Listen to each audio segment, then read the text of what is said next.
Well, good morning. I'm not used to having a musical intro for an engineer, but I guess I'll deal with it.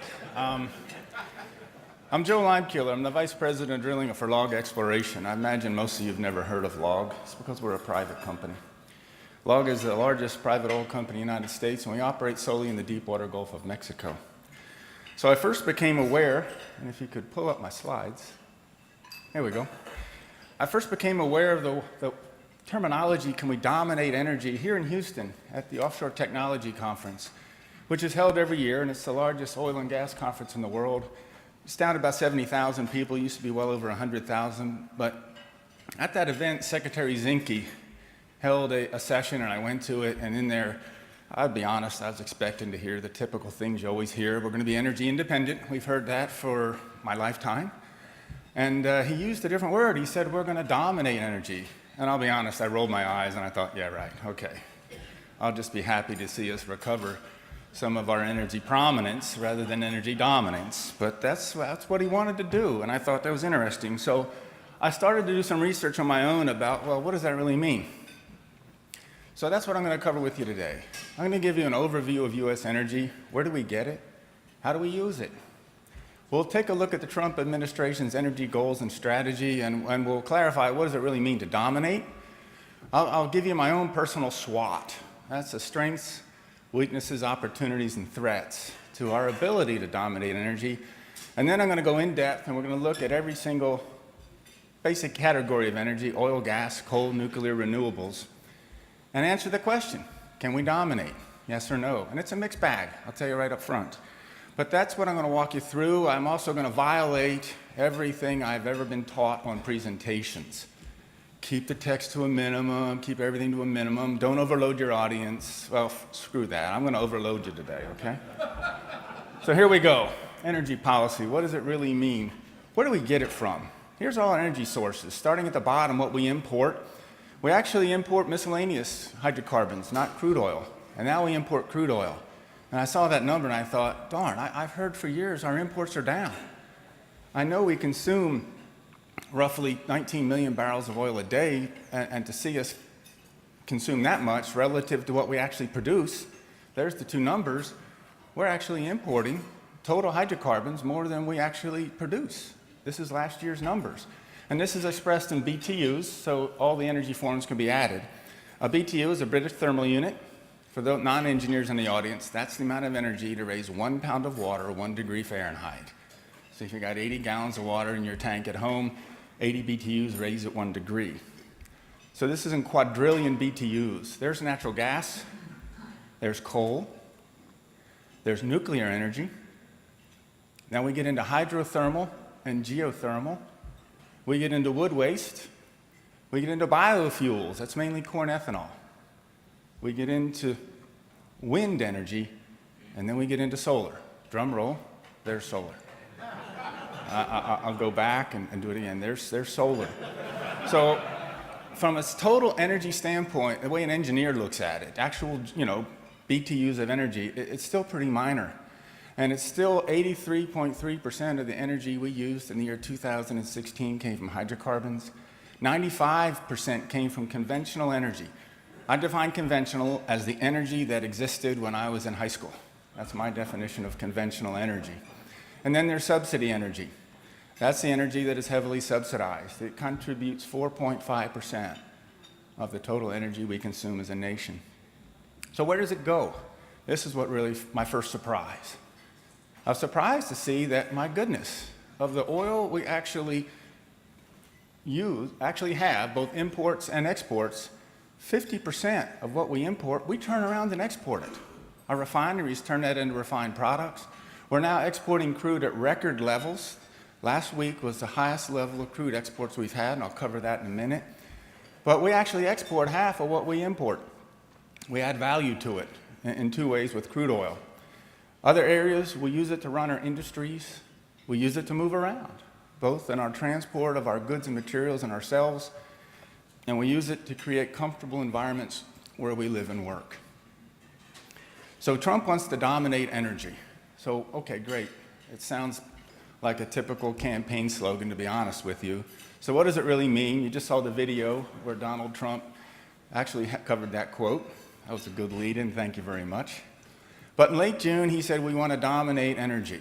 And the Trump cabinet secretaries, Rick Perry in Energy, Scott Pruitt, EPA, and Ryan Zinke in Interior, kind of refined that. He said dominance means being self-reliant and a secure nation, free from the geopolitical turmoil of other nations that seek to use energy as a weapon. Okay, I'm an engineer, man, I can't relate to that. What does that mean? Okay, we're gonna now export. And energy dominant will export. Okay, that's a little bit of a hint. And they further refined it, and they got pretty specific. And they said, at the end of the day, to dominate, we need to meet all of our domestic needs, and we also need to be able to export at a level where we can actually play an influencing role in the world. Awesome, got it. I can measure that. So in the 1980s and 90s, OPEC dominated oil on a global basis. I'll show you that right now, Australia and Indonesia currently dominate coal. Australia and Qatar, where Qatar dominates natural gas. So where can America dominate? So let's go take a look. First thing is my SWOT analysis. This just kind of gives you the view over which I see things. And this is really a challenge for me because I can't read the words because I'm violating one of the fundamental rules of presentations. The oldest person in the audience, divide their age by 4, and that's the smallest font you can use. I'm clearly violating that right now. But our strengths are, we actually have a very strong resource position. We have world-class technology in both our universities and in our industries. We're still an entrepreneurial society relative to other societies in the world. We have the largest energy consuming nation in the world, so we've got an economy to drive it. We've got internal energy distribution network, pipelines, trains, trucks that's second to none in the world. We have access to the world's financial markets, and for a private company like LOG, that is key and essential. You just don't see companies like LOG operating elsewhere in the world, and access to the financial markets is a huge driver for that. And we actually have a generally mature, effective regulatory environment, at least in the oil and gas section that I work in offshore. Weaknesses. We've got a federal policy that's focused too much, I believe, on the higher cost energy areas relative to oil and gas. We've got a regulatory environment that overestimates the cost of various energies and overestimates the costs, especially when it comes to renewable energy. And our commodity markets. Commodity markets are overdriven by day traders. 80% of the crude oil futures are traded electronically. There's not even a human being involved in making the sale.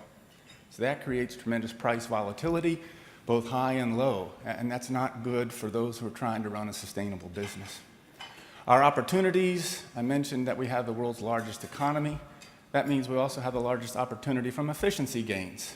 Energy efficiency is still a driver for us. We have, do we really understand our energy resource? I don't think we do. I honestly don't think, we don't even know what we don't know when it comes to a lot of the resources we have in the country, especially the tight oil and the shale policies. And I've just lost my screen up here. Can we get that turned on? Because I can't see. And I don't have a monitor here. There we go. And I think another opportunity would be foreign policy. As a father whose son was a combat soldier in Iraq, I sat there as my team drills oils in the Gulf of Mexico, and I couldn't help but think, why are we there? I honestly believe we're there because we are required to keep oil flowing at free market prices. Well, what if we didn't need to have that? What if we could actually produce all we needed here, and we could actually help the rest of the world through exports? I think our foreign policy would change for the better. Our threats, I think our society is fundamentally technologically illiterate. I don't think as a whole, as a society, we can actually comprehend the full benefits of the energy mix that we have, the positives and negatives of each. I think we have a regulatory environment that is becoming increasingly political and under political influence, both good and bad on both sides, and that's not healthy. Under the Obama administration, I felt our regulators' hands were tied to a degree even larger than they wanted, and perhaps now they're given a freer rein. I don't think that's good to have those kind of swings. As a business person, I'm looking for a consistent environment where our regulations are based on sound science, where exemptions are granted based when the operator can show that what I need to do may not exactly follow the regulation, but it is as safe or safer than the intent of the regulation. We need that flexibility, and we need to allow our regulators to have that professional discretion. Our cost trends are still there. Our energy is never going to be the lowest cost producer. When you look at what the Saudis and others in the Middle East can get out of those reservoirs on a production basis, they're always going to be a lower cost producer than we are. And then there's energy exports. Right now, I'll show you that in some of our energy, especially coal, we struggle to even get our energy to market. So those are the strengths, weaknesses, opportunities, and threats as I see it. So let's go in and look at each one. Can America dominate oil? In each of these categories, we'll ask the question, do we meet our current demand? Do we have the reserves to dominate? How much excess capacity do we have to generate exports? And then do we have the mechanisms to get that product to market? So who do we import our oil from? Surprisingly, Canada. I knew Canada imported a lot of oil to the US, but I didn't realize that the Canadian crude coming out of the heavy tar sands and other deposits in Canada comprises that large of a percentage of our imports. And when you combine Canada with Mexico, you get 47% of our imports. And then you add in OPEC and you get to 85% of our imports. So that's where our oil comes from. We're at, in 2016, we imported over 10 million barrels of oil a day. And we turn around and export, in terms of refined products, 6 million barrels of oil a day. And it also, bulk of it goes to Canada and Mexico. We also don't dominate, but we also export to a wide range of countries. So it's good to have a good diversity of places that we currently export oil to. From China, we totally dominate the Caribbean, with the US refined products supplying the Caribbean. So that's where it goes. Can we meet our demand? This is our imports. You can see our imports are down, but I actually thought they'd be down a whole lot more. Well, when you take a look at exports and you start to look at imports on a net basis, not a gross basis, it becomes a little more understandable. And we're also able to export crude oil. The Obama administration in 2014 enabled the United States to now export crude oil. And it's been a game changer for us. For the majority of my career, all we could export were refined products. And then in fracking, when you frack, up comes the gas, but the gas also has oil entrained in it called condensate. It condenses out of that gas, and we could now export condensate because condensate was not judged to be crude oil. So now we're exporting condensate, and now we're into the area where we're actually exporting crude. And this is going to be key for us as a country going forward. In 2008, we were importing right around 13.2 million barrels of oil a day. And in 10 years, our net imports have dropped 65%. And if you actually project out forward, in about 5 years, we'll probably be a net exporter of crude oil. And you take a look at the trends, and you look at what happened last week, our crude oil exports have hit an all-time high, over 2 million barrels a day in crude oil alone. So that's what's happening right now in crude oil. Where are the world's proven oil reserves? Well, they're not here. As you can see, the US oil reserves are at 2%. And even though they actually didn't change at all from 1996 to 2016, even though we've had a significant gain from 2016 until now due to fracking, or 2006 until now due to fracking, it's still a pretty minor player on the global scale. Our reserves over production ratio is extremely low, about 10.6 years. I just lost my screen again. Can we bring that up? I guess it must have a screensaver timeout on it or something. There we go. So the majority of the world's reserves are actually heavy oil. The oil in Venezuela, you can see where Venezuela sits. That's primarily from what's called the Orinoco Belt. Extremely heavy crudes. In many cases, the crude is so heavy and thick it will not even flow on its own. It has to be either treated with steam or it has to be blended with lighter weight crude oils. And then you can see the tar sands of Canada. You can see they're actually up there in a league with Saudi Arabia. But if you take a look at the overall reserves to production ratio for the regions of the world and you add in Canada with the US, North America is still lagging severely behind South America, specifically Venezuela, and the Middle East. And the South American crude is dominated by the heavy oil deposits in the Orinoco Belt in Venezuela, which is going to be key for us. Because in the US, out in the West Texas in the Permian Basin, the fracking revolution continues. And it's fascinating. I work offshore. I kind of watch this from a distance. We do frack offshore, but not to the extent that they do onshore and for a different reason. But the people who do, specifically Pioneer, has made statements this year that the Permian Basin could be as big as Gahar. And for those of you who don't know, Gahar is the largest oil field in Saudi Arabia. And there's where Gahar is. You look at the Permian Basin below it, the darker green band is the oil that's been produced in the Permian to date. That's 38 billion barrels through World War I, World War II. And now you add in what's in the Delaware Basin and the Midland Basin sections of the Permian Basin. There are those that feel that could be as big as Gahar. And if it's true, it's a game changer. Because do our current reserves that I showed you fully account for that? Surely they do not. But if they did, it would add 135 billion barrels of oil to the current US reserves, which is fascinating because the chart I just showed you here that shows the US way down at 2% turns into this.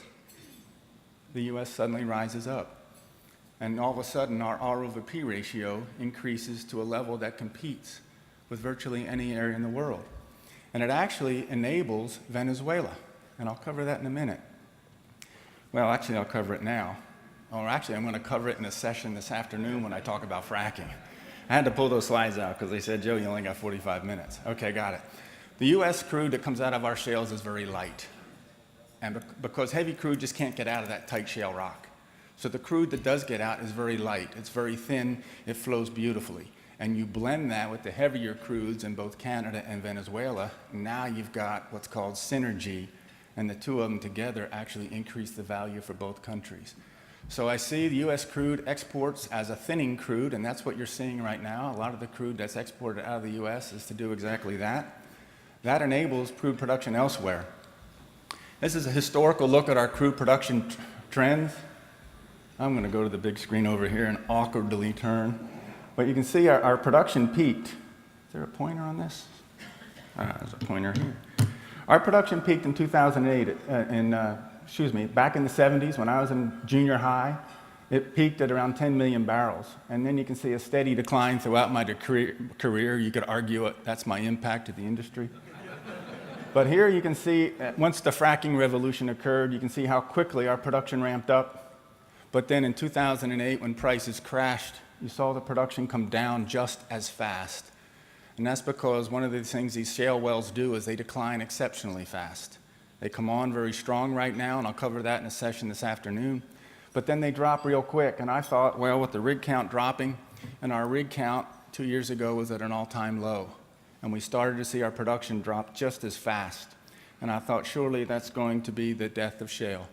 Well, I was wrong. Shale can compete in the 40 to 50 barrel range. And now we're seeing a resurgence. Fracking efficiency has improved. Costs have come down. Shale is actually competitive and can make money in the 40 to 50 barrel oil price range. And because of that, you're seeing the Permian turn into a hotspot again, and you're seeing a resurgence in US crude. That combined with the ability to export and capture the value from it is allowing the US to have an oil renaissance. And right now, the EIA projects that our production will approach the record for the country next year. That, I think, is extremely encouraging. So do we understand it? I don't think we do. JPT, which is the premier publication for petroleum engineering, Journal of Petroleum Technology, came out with a recent article indicating that fracture networks in the shale for gas could actually be a hindrance. That kind of blew me away. I always felt like those fractures in the shale, if we could link them up, that's what enables the oil production. And I still think that's the case, but in shale, in gas, because the gas can actually move through that tight shale, it actually turns out to be a negative, because if you already have fractures in your shale, you might be connected to some saltwater zones close by, and that salt water will choke off your well. So that was a mind changer. What we're seeing right now is that the research undergoing on shale is taking place in America's universities. For disclosure, I'm on the advisory board for the College of Engineering at my alma mater, the University of Wyoming.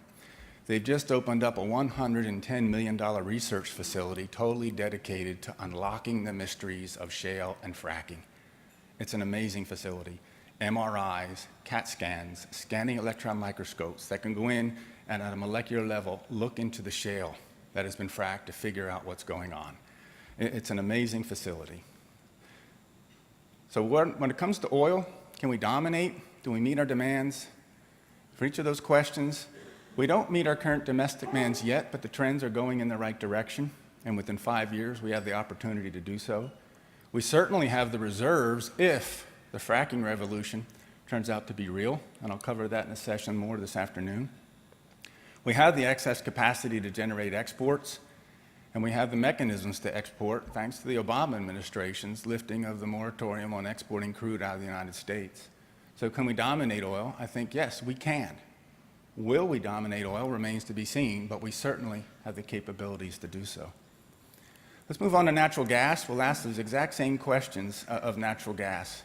Do we meet our current domestic demand? And the answer is yes. The United States is the largest oil producer in the world. We're also the largest consumer in the world.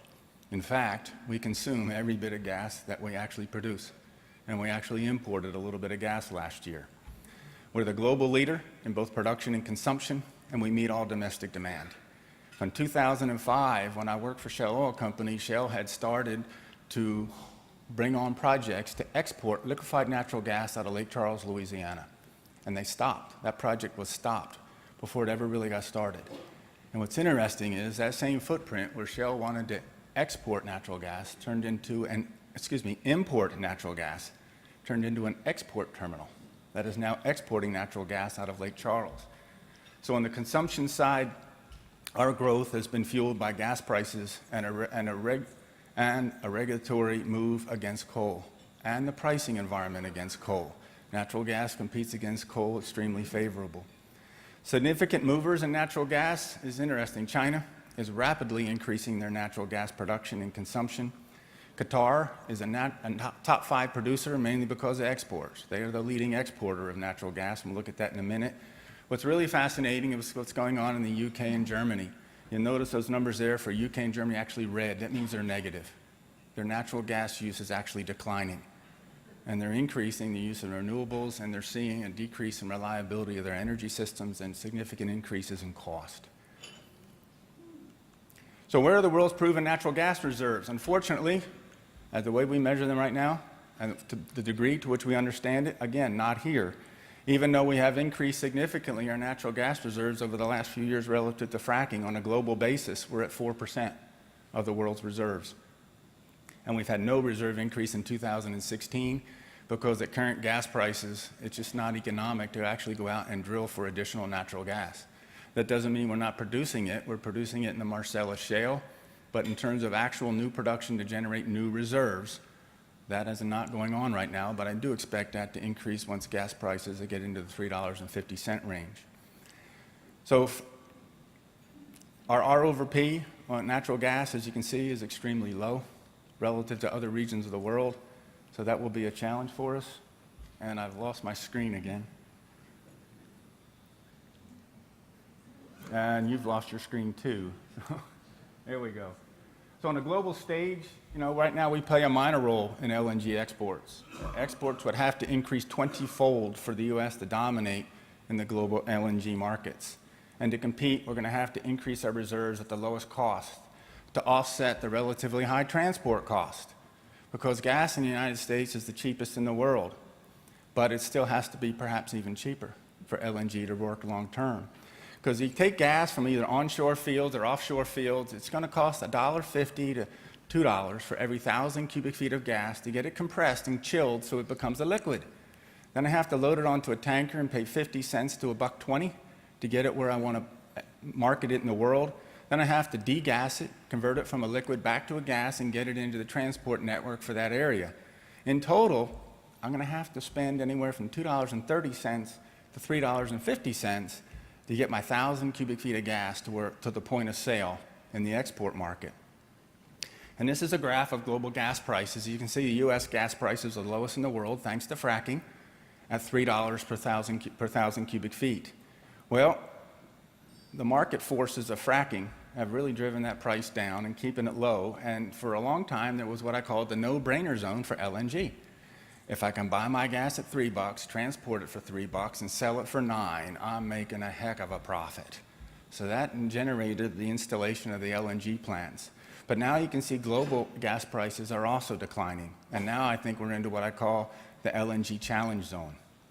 This is the World Bank's natural gas price forecast. You can see they do forecast U.S. gas prices to rise, but a steady rise, nothing astronomical. And right now, if you put those transport costs on there of anywhere from $2.20 to $3, European gas, U.S. gas will struggle long-term to compete in the European market. You're seeing exports occur right now due to prior agreements set to take and pay for gas at set prices. But going forward, I see that as a challenge. But look at the price of gas in Asia. There's such a huge demand for gas in Asia that Asian gas price is there. And U.S. engineers will do what they always do. They'll reduce the cost of that transport. And if we put some assumed cost efficiencies in there, you'll see that U.S. gas remains competitive for the long term in the Asian markets, not in the European markets. So it'll be interesting to see how it goes forward. In Louisiana right now, low gas prices have fueled a tremendous renaissance of LNG exports. In the state, there's over $60 billion in ongoing developments. In LNG terminal exports alone in Lake Charles area is $42 billion. What that translates into, if you want to buy a house in Lake Charles, be prepared to pay top dollar. And also, we're now working towards export terminals on the West Coast and the East Coast. East Coast, I think, will be essential to get that transport cost down so the Marcellus Shale can be exported to Europe. So can we dominate natural gas? Yes, our exports are increasing significantly, but to really dominate, we got to see a 20-fold increase from where we are now. And it'll take some time to do that. Do we have the reserves to dominate? Possibly. I think we just don't really understand exactly what's going on in fracking. It's encouraging. It's got tremendous potential, but in my mind, I still see it as somewhat unproven for the long term. But the opportunity is there, and we should certainly investigate it to the full extent that we can. Do we have excess capacity to generate exports? Boy, this is Joe's IT nightmare. I think my battery may have gone down on my clicker. There we go. Short term, I think it'll be a challenge. We have the excess capacity to generate for the next 5 to 7 years. Long term, that remains to be seen, whether or not we can actually increase our reserves due to increased drilling.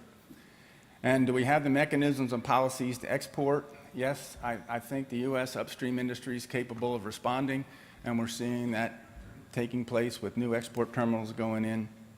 And I think the U.S. can indeed be a global player in gas. So I think the answer on gas, can we dominate, is yes, but there will be challenges. Can we dominate coal? Same questions. Do we meet our current demand? Do we have the reserves? How much excess capacity do we have, and do we have mechanisms to export? I know this is a busy graph, and in red is the total global coal production. It peaked at 4 billion tons of coal. And you can see China dominates it, producing about 1.8 billion tons of coal. But you can see China's production is down. The line in blue is the U.S., and our production is down over 30% from our peak back in 2008. Our coal production is declining, and the decline in the U.S. and China coal production alone, my screen is out again. Production from China and the U.S. alone accounts for the total drop in global coal production. So can we dominate it? The question is, do we domestically? Yes. We currently supply 100% of our demand, and we even export some coal. We're a very minor exporter right now. Internationally, yes, we can dominate, but it's an if. And in my mind, it's a big if. The U.S. coal reserves are the largest in the world at 23% of the U.S. coal is in the United States. China is behind the U.S., but China consumes so much coal, even though they're the second largest producer in the world, they actually import coal. So the reserves are there. We have the largest supply of coal in the world, enough to last for 381 years at current consumption rates. As I mentioned, China's a close number 2, but they only supply 88% with their domestic production, and the rest they have to import. So if we're going to compete in the global market and dominate, we're going to have to figure out a way to export. Where is our coal in the U.S.? Where is the coal market? The coal market is clearly Asia, and this table is a list of all the countries in the world that produce more than 1%. You can see China is up there with the largest consumption and production, but they import 202 million short tons of coal a year. There's the United States. We consume most of what we produce, and we only export 6 short tons of coal a year. Asia is the largest market in the world for coal. The coal suppliers, to no surprise, are also in Asia. Australia and Indonesia dominate the export market, and our U.S. exports of coal is on a par with Poland. Can we market coal to the Far East and compete? That really becomes the question. So the coal in the U.S. is actually in the western U.S., Wyoming, Montana, North Dakota. The western U.S. comprises 60% of our coal reserves are in the west, 40% are in the east. U.S. coal mine capacity, though, our mines actually have a capacity rating that's 270 million tons above what we currently produce. And I found that interesting because the total exports of Australia is about equal to the unused capacity of the U.S. mines. So we wouldn't have to actually create any new mines to actually meet the exports of the largest exporter in the world in coal. However, the majority of our coal is in the west, specifically Wyoming. It's very, very close to the surface. It's very easy to get to. It is the lowest production cost of coal in the world by far, due to that feature in the Powder River Basin. And if you take a look, there's the price of Wyoming coal in the Powder River Basin. You can see it averages between $15 and $20 a short ton. Right now, it's actually down at 11. It takes about $12 to get that coal to a port via rail, another $11 to get it shipped overseas to another terminal in a different country. So it can arrive in Asia in the $33 to $35 a ton range, and it fetches on the market $43. So if you're a miner in Wyoming and you're selling it at your mine head for $11, you could actually make an additional $5 to $10 of profit if you could simply get your coal to market. It's a huge opportunity. Wyoming coal is a little bit lower in BTU value, about 11,000 compared to 14,000 BTUs in the Appalachian coal and other coals, but it's low in sulfur, so it has very high environmental benefits. Overall, it's a valued product. We just can't get it to market. So that's the challenge. Can we get Wyoming coal to market? Asia is the prize market. The lowest export path for Wyoming coal is via the U.S. West Coast ports. However, Washington State has blocked plans to build coal export terminals, as has Oregon. So states are taking it upon themselves, due to their own interests, to block the export of Wyoming coal. And that's going to be the big challenge. So can we dominate coal? Certainly have the reserves. We meet our current demand. We have the excess capacity. Our unused capacity of our current mines equals the largest exporter in the world in Australia. We just don't have the export mechanisms to get it to market. So we can dominate, but the if we can get our coal to market. Nuclear energy, same questions. Do we meet our current domestic demand for nuclear fuel? What's the status of our reserves? And do we have the capacity to generate nuclear energy to export to the North American grid? What's the role and status of U.S. energy? We're actually the world's largest producer of nuclear energy. That surprised me. I always thought it was France. But no, it's the United States. We're the largest producer of nuclear energy in the world. Those you see in red are those actually seeing declining production in nuclear energy. You can see dramatic declines in Germany. Japan is down over 90% in their generation. China and Russia and others are increasing their nuclear production. The U.S. is a global leader in total production, but when you normalize it on a per capita basis, we actually fall down the list quite far. I found it interesting, on a per capita basis, Canada produces more nuclear energy than the United States on a per capita per person basis. The growth areas, the areas, Germany with their move away from nuclear energy, Japan after Fukushima moving away from nuclear energy, the largest decreasers, and China and Russia are your largest increasers in nuclear energy. So our nuclear fuel sources, where does it really come from? Actually, there's only 5 mines currently working in the United States on uranium. 4 in Wyoming, 1 is in Nebraska. We actually only produce 11% of our nuclear energy and uranium reserves that we use in nuclear fuel produced here. We import the rest. Our domestic production of uranium is at the same level as it was in the late 1940s and early 1950s. And on a global basis, our uranium reserves are pretty minuscule. I know a lot has been made of the Clinton administration and the uranium deal. Personally, when you look at it on a global scale basis, you got to say it's pretty small. And it's 80% of a small number is still a small number. So if you're going to see a renaissance of nuclear energy, at least from a fuels perspective, I've lost my screen again. And I don't know if they want to look at me the rest of the way. Do we meet our current domestic demand? No. I think not in terms of the fuel resource. What's the status of our fuel reserves? They're minimal on a global scale, and our trends are all down. And do we have the capacity to actually generate nuclear electricity? When you took a look at the challenges we have on permitting nuclear plants and actually getting them through the construction phase and bringing them online, you couple that with the fuel resource, I think the answer is no. I don't think we can. So can we dominate nuclear energy? I think we ought to try. There's a lot of technological issues that maybe even have a larger play than the issues I'm raising here. But I think, in all honesty, I don't think we can dominate nuclear energy. So that brings us to renewable energy. Do we meet our current domestic, same questions, do we meet our current demand? Oops, let me go back here. Do we meet our demand? What are the impacts of renewable energy? Do we have the capability and capacity to generate renewable energy to export to the North American grid? So the impacts, they're visual. Hydroelectric, I think it's close to maximized. More dams will not be tolerated, and efficiency gains that we get in our existing hydroelectric plants don't justify the cost to even replace the inefficient turbines. Wind turbines, by definition, have to be in an exposed area. They're considered unsightly by many people, and concerns have been increased with the larger size of the new generation turbines that are being deployed.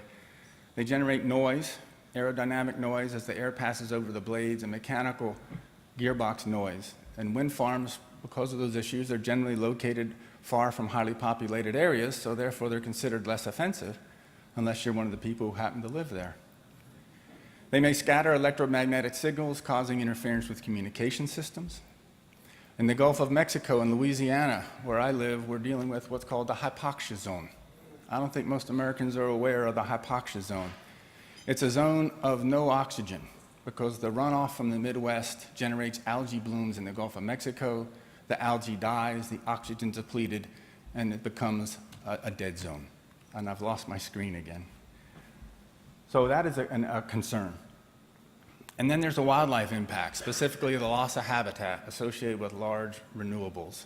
And then the wind farms, the loss of birds and raptors, I feel is significant.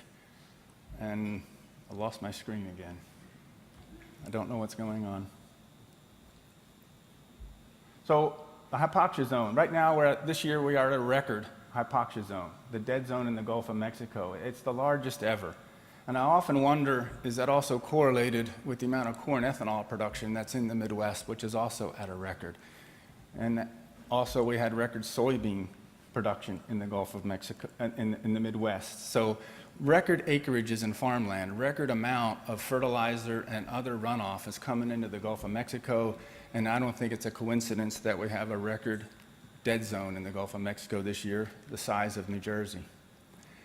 Wind energy impacts, bird fatalities. There's a perception that those of us in the oil and gas are not really held to tough environmental standards. I'll tell you today, I believe we are, and I think rightfully so.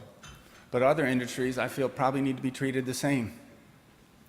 Back in 2009, ExxonMobil agreed to pay $600,000 in penalties after 85 migratory birds were exposed to hydrocarbons at some of their natural gas facilities in the Midwest. They didn't have them properly protected. And they were fined, and I think the fine was probably appropriate. The fine came to $7,000 per dead bird. But if we take a look at the impact on birds and the wind farms, there's no assessment made of that. Peer-reviewed journal in the Wildlife Society has bird fatalities. 83,000 raptors fall each year, a total of 573,000 birds, and this is years ago, back in 2009.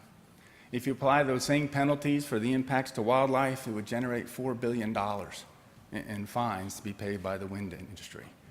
So I think industries are treated differently, and I think they should all be treated the same. Then we come to renewable energy, and a real quick look at nirvana, the electric car. The electric car, the perception is it uses less energy, has no emission, and when critical mass production is achieved, we will have nirvana. So what's the reality? Well, I just pay my electric bill, drive my car to where I want with no CO2 emissions. Yay. Well, where does the electricity come from? Well, it comes from the wall, stupid, come on. Well, yeah, but where does the wall get it from? Well, the wall gets it from the power plant. And the power plant gets it, some it gets it from the windmill, some it gets from solar, but the vast majority comes from nuclear and coal plants. And that comes from the mine, comes from the natural gas well, and that's where the actual energy comes from. Now, we can either take that energy, send it to the refinery, send it to the current marketing system, and fill up at the gas station. Which kind of brings up the question, what do I buy? Do I buy a Tesla Model 3 or do I buy a Honda Accord? I'll tell you what would I buy? I buy the Tesla Model 3 because there's nothing cooler than the power you get from a DC motor and acceleration. Oh, it's awesome, okay? Well, what's the CO2 footprint of that? Well, I got to get electricity, and I need more electricity. Well, where am I going to get more electricity from? Well, I'm not going to get it. I can't get more electricity from hydro. I can't get it from more nuclear, so I have to get it from coal, natural gas, oil, or renewables. And for sake of argument, let's say that the current ratio of renewables in this country can be maintained even as the subsidies are dropped. If you do that and you use the numbers from the UN on how much CO2 is generated from those various sources, and you ratio it out, and you can follow all the numbers here, on average, for every kilowatt that comes out of your house, you're going to generate 2 pounds of CO2. So for the average driver in the US, do I take my 35 mile per gallon Honda Accord or Tesla Model 3 if I want to reduce CO2? So let's go to Tesla's website, and they say that here's the little table, and the ratios stay the same. For 50 miles traveled, I need 1.7 kilowatts. Okay, great. I need that much kilowatt hours. It's going to take 1.7 hours to charge it. I'm actually going to generate, I can't see my screen again. I'm actually going to generate approximately 33, I'm actually going to generate 33 pounds of CO2. Well, if I take my Honda Accord, and for every gallon of gasoline, I'm going to generate 19 pounds of CO2 because there's 2 molecules of oxygen for every carbon, I'm actually only going to generate 28 pounds of CO2. I put less CO2 in the air driving my 35 mile per gallon Honda Accord than I do my Tesla Model 3. So, if you really want to help save the environment, what you want to do is drive the Honda Accord. But if you're looking for the cool power of acceleration, go for the Tesla Model 3. You are not saving the planet, given our current power mix in this country, by driving around in an electric vehicle. You're actually becoming part of the problem if you believe that to be a problem. The other impact to consumers is the high cost on the road to renewables. You can see, this is a graph showing a ratio of renewable energy, both photovoltaic, solar, and wind capacity, amount of watts generated per capita, and the cost. You can see it's a pretty good relationship, with Denmark and Norway being the highest. So should the USA dominate an energy source that is costly, inefficient, poses surge, transfer, and load shedding issues that results in the actual power supplied equal to only a fraction of the nameplate capacity? I think the answer is no. We should be a strategic follower. In business, you sometimes can make an awful lot, and it's to a tremendous advantage to be a strategic follower rather than the leader in areas of both business and technology that carry tremendous risk. And in California, they pay some of the highest energy prices in the country, significantly higher than the average price of electricity in the US. I am an unconventional energy user. I have solar water heat from my pool. It is awesome. It works great. I also have electric panels on my house. Not so great. In forested South Louisiana, trust me, it's a total loser. All right, my solar panels have a 21-year payout. That's even after you take into consideration the 80% discount along the way. You say, Joe, how in the world did you screw up so badly? Well, I called the solar company back and I said, guys, I'm not getting the kilowatts you promised. And they said, oh, well, yeah, you got trees. I said, well, didn't you take that into account in your site survey? Well, we did it in February. Wait a minute, leaves come on the trees. What are we going to do about this? Well, cut down your trees. No, I do not want to cut down my trees. Then my house will get hotter, and it's thermodynamic loser. I don't want to do that. So I really do support unconventional energy, actually deploy it myself where it makes sense. And I do thank you for the 80% carry rate on my solar power, both Louisiana and federal tax credits. So renewable energy, I think so much of it is dominated by media and advertising. In the Domino sugar plant south of New Orleans, they're doing something totally amazing. They're marketing carbon-free sugar. And if you look at the composition of sugar, which is hydrogen, carbon, and oxygen, and let's take out the carbon, carbon's gone. What's left? Hydrogen and oxygen powdered in a bag. They're selling you powdered water. And that's where we are. It's advertising. And it makes no sense. And I know I look at the world through the eyes and ears of an anal engineer, but simply to survive long term, renewables simply need to compete on the open energy market. They absolutely have a place, but that place should develop over time. The market should be the driver for how that develops. We can't all be like California.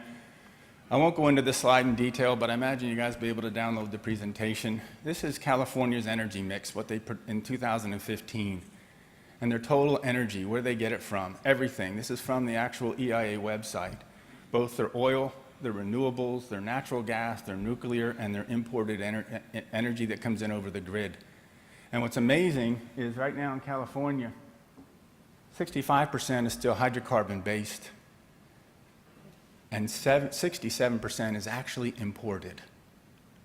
So as the state aims to go more and more towards renewables and a 100% renewable goal, those are extremely ambitious goals. I would actually say they're probably unachievable under any scenario when you look at it from a solely engineering perspective. It just doesn't make sense. We all can't be like California because every state cannot import 2/3 of their energy. So in summary, can we dominate energy globally looking back on oil? Yes, but that tight oil fracking play, it needs to be real. It needs to be sustained and supported. And I think there's a high probability it will be, but I don't think we should treat it as a guarantee. When it comes to natural gas, I think short term we can, but long term the reserve position indicates there'll be challenges if we cannot increase our reserves. And I think we can. I think there's still tremendous areas in the United States that haven't been fully explored. Coal, short term we just can't export, but long term, if we can get access to the world global markets, we can absolutely dominate. Nuclear, short term and long term, I don't think so. Hydro and geothermal, I don't think so. I just don't think there's any opportunity to increase those resources. And renewables, both short and long term, no. I don't think we should dominate subsidy energy unless it's cost effective with no government subsidy and competes solely based on the full life cycle cost and benefits. So to answer the question, energy dominance, I think we can if all energy competes in the open market. I don't think the public has a decent enough appreciation of everything the free market brings, both in terms of innovation and helping us understand what we don't even know that we don't know right now. And if we were to do that, I think it would actually be easy. So that's my view on energy dominance.